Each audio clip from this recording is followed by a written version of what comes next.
자, 우리 국민들이 최근 2달 넘도록 이 사안을 굉장히 안타깝게 보고 있습니다만 글쎄요, 진실 규명을 좀 방해하는 세력이 진짜 있긴 있는 겁니까? 최순실 씨가 여당 의원들을 조종하고 있는 것 아닌지 싶은 기사들이 계속 이어지고 있습니다.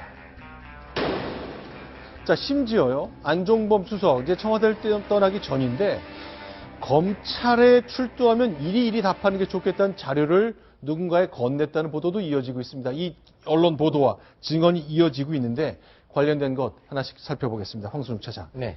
자, 입을 맞췄다? 여당 의원하고요? 이게 어떻게 된 겁니까? 이 여당 의원 가운데서도요, 이 친박 의원들 이 두 사람입니다. 이완영 의원과 이만희 의원이 네. 전에 청문회 전에 고용태 씨나 아니면 태블릿 PC와 관련된 K스포츠 재단 관계자들과 네. 어떻게 진술을 하라라고 지시를 했던 정황들이 지금 의혹으로 불거지고 있는 겁니다. 여당 의원 두 사람 이름이 나올 겁니다. 네. 이완영 의원이 첫 번째인데 지금 화면에 보이는 분이죠? 네, 그렇습니다. 이완영 의원이 지난 7일 청문회에서 첫 번째로 고영태 씨에게 태블릿 PC 충전기를 사다 준 적이 있느냐라고 이제 질의를 했습니다. 지난 네. 7일이었고요. 그리고 그 이후에 14일에 이완영 간사가 사퇴를 합니다. 그리고 15일에 다시 이만희 의원이 네. 박헌영 K스포츠재단 부장에게 또 다시 태블릿 PC에 관한 질의를 하게 되는데 여기만 놓고 보면은 뭐가 좀 내용이 좀 빠져 있는 듯한데 그 중간중간에 있었던 일들을 다시 끼워 맞추면 이야기가 만들어집니다. 자, 그럼 살펴보겠습니다. 청문회가 뭐 일주일 간격으로 있었는데 첫 번째는 이완영 의원이 태블릿 PC를 고영태 씨한테 물었고 일주일 뒤에는 이만희 의원이 태블릿 PC 관련해서 박헌영 과장에게 물었습니다. 그런데 이게 이렇게 실제 일주일 간격으로 질문이 있었지만 사전에 입을 맞췄을 가능성이 거론되고 있는데 그 과정도 좀 설명해 주십시오. 그러니까 7일 이전에 지금 4일로 점이 찍혀 있죠. 이때 이완영 의원이 정동춘 이사장을 미리 만났고요. 그러면서 만나면서 박헌영을 증인으로 채택을 하게 되는 게 결정이 됩니다. 그리고 또 그 이후에 이완영 의원과 이만희 의원이 이 2번 정동춘과 만났다라는 지금 내용이 나오고 있습니다. 그래서 이 2번 만나고 나서 증인으로 채택이 됐고 이후에 네. 어떻게 말하라라는 지시가 있었다. 그리고 그 이후에 8일과 13일에 노승일 부장과 고영태 씨가 각각 이제 앞으로 위증 지시가 있을 것이라는 것을 예고하는 말을 했습니다. 자, 실제로 그러면요. 이렇게 묻고 이렇게 답했다는데 누군가 예견을 합니다. 자, 며칠 뒤에 청문회가 열리면 이런 얘기 나올 거야 라고 예견하고요. 실제 그 말이 질문에 포함됩니다. 그 장면을 저희가 영상으로 준비했는데 화면을 나눠봤거든요. 구분해서 보시면 편할 것 같습니다. 소개합니다. 여당 쪽하고 저를 배신했던 애들 쪽 어떤 커넥션이 닿아서 어떤 스토리를 짠다는 얘기 들었어요. 박헌영 하고 정동춘 이사장하고 미리 질의응답을 주고 막 그게 이제 정보가 샌 거예요.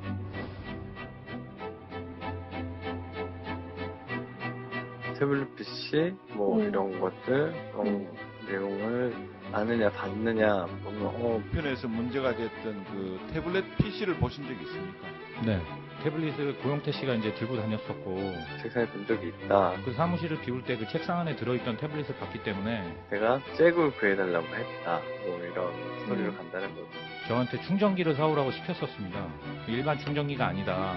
그거에 맞는 충전기를 사오라고 저한테 했었고요. 제가 그걸 못 사갔습니다. 그런 관계로 제가 그거를 좀 기억을 하는. 네. 박헌영 과장이 사람들한테 이용당해서 누구한테 이용당하고 있다 지금? 이완용 쪽이라는데. 자, 황순욱 차장님 다시 한번 정리해드리겠습니다. 지금 화면 분할로 보니까 실제로 이렇게 될 것 같은데 했던 것은 청문회 이전 상황이었는데 실제로 그런 발언이 있긴 있었네요. 그렇죠. 그러니까 지금까지 말을 맞추고 청문회에서 위증을 지시했다라고 충분히 의심할 만한 합리적인 상황이 지금 의심이 갈 수밖에 없는 그런 증언들이 실제로 발생이 된 거죠. 네, 그렇죠. 근데요. 제 경험으로 봐서는 충분히 가능한 일입니다. 가능한 일입니까? 인사청문회도 그렇고요. 네. 그러니까 여당 의원들은요, 이제 인사청문회 때도 그 대통령이 이제 추천한 그걸 방어해 주면서 인사청문회에서 좀 통과되게끔 뭔가 협조를 해야 되는 네. 그 여당 의원들 또 처지가 그렇거든요. 그러다 보면 사전에 자료 주고받기도 하고요. 직접적으로 이렇게 누군가를 통해서 누군가하고 이렇게 교체를 안 하더라도 중간에 그걸 또 이렇게 코디를 해주는 네. 코드, 그건 뭐 케이스 바이 케이스입니다만, 코드를 해주는 사람이 있을 수 있어요. 그러니까 좀 이만희 의원이 말이에요. 저기 네. 이제 자기가 박헌영, 그죠? 박헌영 과장, K스포츠 과장, 무슨 이제 태블릿 PC 관련 충전기 네. 질의한 사람, 직접 만난 적도 없고 통화한 적도 없다 이렇게 얘기하잖아요. 그것만 네. 갖고 본인의 무고함이 입증이 안 되는 게 중간에 누군가 코드를 해줬을 가능성은 충분히 있다. 근데 하나 궁금한 게, 네. 그 청문회에서 증인을 미리 이렇게 접촉을 하고 어떤 이야기를 의논하고 하는 건 법적으로 문제가 없는 것, 그리고 없는지 그게 궁금하고요. 또 한 가지가, 만약에 그렇게 해서 위증을 할 경우에 청문회 증인은 법적으로 처벌을 받을 수 없는 건지 그게 좀 궁금하고요. 위증에 대해서는 분명히 국회에서의 강력히 청원에 관한 법률에 의해서 위증죄로 처벌이 되는데 5년 이하 징역까지 가능합니다. 그런데 우리나라 법정도 그렇고 국회 청문회도 그렇고 그 전에 증인과 이 질문을 하는 사람이 만나야 한다는 것을 명시적으로 금지하고 있지는 않습니다. 다른 나라에서는 그렇게 만나는 것 자체만으로도 그것은 위증에 해당한다고 보는 나라도 있는데 네. 우리는 그렇진 않은데 적절하진 않아 보이는 거죠. 지금 상황에서는. 자, 그러면 저 궁금한 것이 일단 외국에서는 청문회 앞두고 증인과 의원이 만난 것도 처벌 대상이 되는데 우리는 아직 그건 아니다 이거죠. 그러니까 경우에 따라서는 법원에서 증인과도 만나는 것 자체가 불법인 경우도 있습니다. 자, 일단 이완영 의원 당사자인데 오늘 당연히 긴급 회견을 했죠. 절대 아니라고 얘기했습니다. 들어보겠습니다. 박헌영 과장이 위증을 하도록 부탁을 하거나 지시한 적이 전혀 없습니다. 위증하라고 했다면 12월 13일 박헌영 증인에게 왜 그런 똑같은 내용의 질문을 하지 않았겠습니까?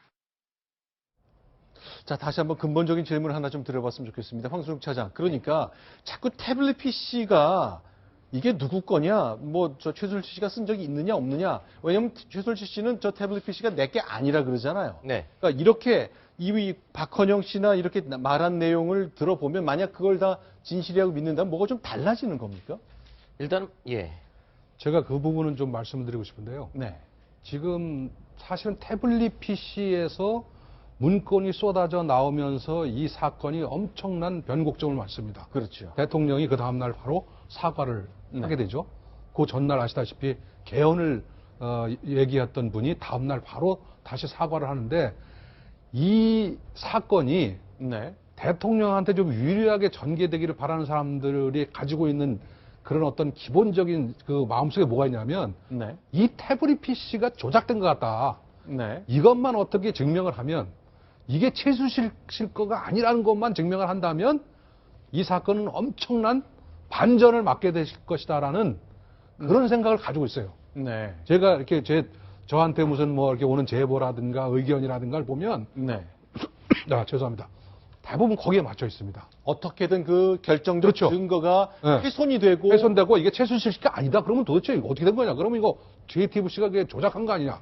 그러면 네. 원천무효 아니냐 말이야. 네. 이런 식의 생각을 갖고 있습니다. 사실 오늘 최순실이 법정에 출두해서 했던 가장 중요한 부분도 그거를 지적하는 거였습니다. 변호인이 다른 게 아니라 네. 태블릿 PC를 실물을 본 적도 없고 네. 여기에 들어가는 내용을 믿을 수가 없기 때문에 태블릿 PC를 법원이 감정을 해달라고 요청을 했습니다. 그래서 네. 하나라도 조금만이라도 뭔가 조작된 부분이 있으면 그 네. 증거 능력을 다투겠다는 게 오늘 최순실 변호인의 입장이었습니다. 그 만약에요, 진짜로 이제 감정을 법원이 요청했으면 수용할 것 같은데 만약에 뭐가 파일 하나도 건드리게 나오면 그 태블릿 PC에 담긴 증거 능력 자체가 크게 문제가 되는 겁니까? 그러니까 그것 전체를 다 무시하기 어렵다고 할지라도 거기에 있는 것 중에서 그럼 어떤 건 조작된 건지 어떤 건 아닌 건지 우리로서 믿을 수가 없다는 식의 항변을 강력하게 할 것이고 그럼 법정에서 다투는 걸 떠나서 아까 말씀하신 것 여전히 박근혜 대통령이 그걸 할 일이 없다라고 믿는 어떤 정치적 입장에서는 큰 전환점을 만들 수가 있는 거죠. 자, 그러면요. 예. 어떤 쪽에서는 이런 얘기도 하더라고요. 그러니까 영화에서나 나오는 그런 얘기들이 있는데, 그러니까 증거 자체가 불법적인 방법으로 인해서 취득이 됐다면 법정에서 아예 증거로서의 그 인정 자체를 받지 못하게 되거든요. 그러면 최순실 씨가 저게 내 건 맞는데 저건 훔친 거다. 저는 훔친 거기 때문에 증거로서의 증거 능력을 상실한다라고 할 수도 있는데 그렇게 하지 못했던 이유는 저 안에 있는 파일이나 내용 자체가 그냥 내 거라고 하고 그냥 넘어가기엔 또 너무 어마어마하게 양이 들어있는 것이죠. 네. 그러니까 굉장히 딜레마에 빠져 있었을 것 같은데 최순실 씨는 결국 저건 훔쳐간 거다. 아니면 내 게 아니다. 여기서 굉장히 고민을 했을 것으로 그렇게 생각이 되고 있습니다. 간단하게 말씀드리자면 저 부분은요. 네. 제가 볼 때는 상당히 첨예한 문제이기 때문에 네. 물론 검찰에서는 아시다시피 전부 추적을 해서 독일도 갔다 오고 제주도도 갔다 온 걸로 볼 때 이건 최순실 것이라고 주장을 했지만 특검에서 다시 한번 명쾌하게 밝힐 필요가 있다고 봅니다. 왜냐하면 이거를 가지고 뭐랄까 미련을 가지고 있다고 할까요? 그런 분들이 꽤 많은 게 사실입니다. 자, 그러면 다시 한번 보겠습니다. 저희가 앞서 이제 실제 예견했던 것, 그리고 실제 있었던 것이 묘하게 맞아떨어지거든요. 모두 세 가지 대목입니다. 한 번 더 그 영상을 통해 보여드리겠는데, 태블릿 PC라는 결정적 증거가 최순실 씨가 소유가 아니라는 것을 가급적 설명하려는 듯한 장면이거든요. 한 번만 더 보겠습니다. 여당 쪽하고 저를 배신했던 애들 쪽 어떤 커넥션이 닿아서 어떤 스토리를 짠다는 얘기 들었어요. 뭐 박근영 하고 정동춘 이사장하고 미리 질의응답 주고받고 그게 이제 정보가 샌 거예요.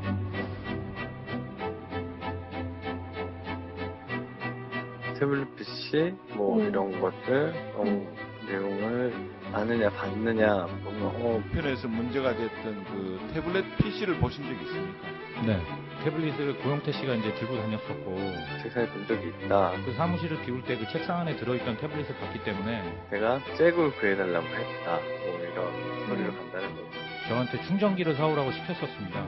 일반 충전기가 아니다. 그거에 맞는 충전기를 사오라고 저한테 했었고요. 제가 그걸 못 사갔습니다. 그런 관계로 제가 그거를 좀 기억을 하는. 박근영 과장이 사람들한테 이용당해서 누구한테 이용당하고 있다 지금? 이완용 쪽이라는데. 자, 이렇게 청문회 국정조사뿐만이 아닙니다. 오늘 이제 나온 기사를 보니까 황선욱 차장. 안종범 수석이 글쎄 검찰이 수사가 진행되는 것을 다 파악하고 있는지 누구에게인가 인편으로 자료도 건네고 그랬다고요? 네, 그렇습니다. 김필승 이사에게 진술 가이드라인을 A4 용지 두 장에다가 프린트를 해서 전달을 했습니다. 전달된 날짜는 아마 22일로 추정이 되는데요. 왜냐하면 이 시점이 어제 관계자 조사 상황 해서 제목이 달려 있습니다. 그러니까 이런 걸 묻더라, 또 이런 걸 묻더라, 이런 걸 묻더라 쭉 정리해줬다 그 얘기네요. 예, 그러니까 정동구 이사장이 21일에 검찰 조사를 받았는데 그 내용을 살펴보면 일단 재단 설립과 운영 그리고 직원들 뽑았던 내용들까지 모두 검찰에서 물어보고 답했던 내용들에 대해서 모두 요약이 되어 있습니다. 자, 그럼 계속 보겠습니다. 또 어떤 내용들이 또 공개가 됐습니까? 전달이 됐습니까?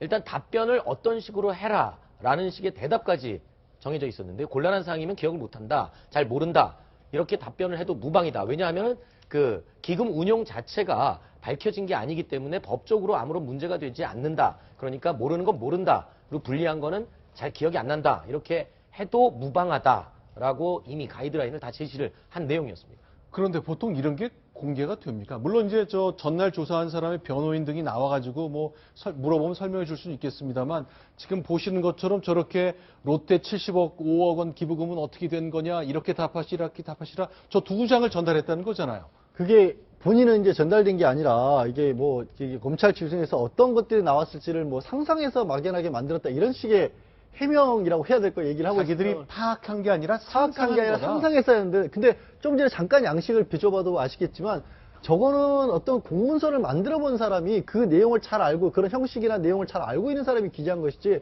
그걸 상상해서 일반인이 그냥 메모장에 쓴 형식이 아니거든요. 지금 하나는 이 굵은 글씨로 있고 하나는 그 밑에 줄 그어가면서 동그라미 굵은 시 있고 그 다음에 당시 잘 기억 안 난다. 아주 상세하게 나와 있어서 저거를 상상해낼 정도의 사람이라면 어마어마한 형사사건에서의 변호사로서 성공할 수 있을 만한 능력 있는 사람이지 이게 의심이 갈 수밖에 없는 게 아마 저 때는 우병우 전 민정수석이 그대로 청와대에 있었던 당시이기 때문에 아, 그렇죠. 그때죠. 예, 그때이기 때문에 검찰에서 청와대 쪽에 올라간 문건을 토대로 만들어진 대응 문건이 아닌가라는 추측이지만 할 수밖에 없는 상황인 거죠. 근데 만약 그렇다면 그때 이제 검찰총장은 절대 청와대에 보고하지 않겠다 그랬잖아요. 네. 그 그런데 약속을 어긴 겁니다. 검찰총장 김순환 검찰총장이요 당시에 청와대 보고하지 말아라. 나한테도 보고하지 말아라. 뭐 결과만 나한테 보고하라. 그런 얘기 했는데 검찰에 우병우 사단이 있었으면 옆으로 몰래 빼줬을 가능성이 있다라는 거죠. 왜냐하면 정동춘 이사장은 자신이 조사받은 거에 대해서 청와대 쪽에서 연락 와갖고 확인해 준 바가 없다라고 분명히 얘기를 하고 있지 않습니까? 그런데 아까 그 A4 두 장짜리의 저 대응 어떻게 대응할 것인가? 그럼 저거를 뭐 법률 전문가도 아닌 안종범 경제수석실에서 만들었겠습니까? 그럴 리는 그럴 가능성이 대단히 낮다. 민정수석실에서 만들어준 거를 안종범 수석실을 통해서 전달했을 가능성도 높다. 이것도 이번에 특검이 밝혀야 될 아주 핵심적인 꼭지 중에 하나입니다. 네, 안종범 수석이 전달했던 그 문건 2장짜리 그도 그렇고 고영태 씨가 폭로한 것, 예견한 것이죠. 이것도 만약에 사실이라면 결국 진실 규명을 무언가 막으려는 그룹이 있다는 것이 얘기가 되기 때문에 정말 밝힐 건 밝혀야 될 것 같습니다. 자, 이런 일이 벌어진 것도 우리한테는 충격적인 일이지만 이것을 진실을 규명해내는 방식 자체도 사실은 후대의 기록으로 분명히 남겨야 되는 것입니다. 분명히 가려야 될 것을 촉구하겠습니다. 자, 지금까지 4가지 소식 봤습니다. 신지호 전 의원은 여기서 좀 인사를 드리고 다음 편을 다시 모시겠습니다. 오늘 말씀 잘 들었습니다. 고맙습니다. 순위 먼저 확인합니다. 5번째 소식입니다.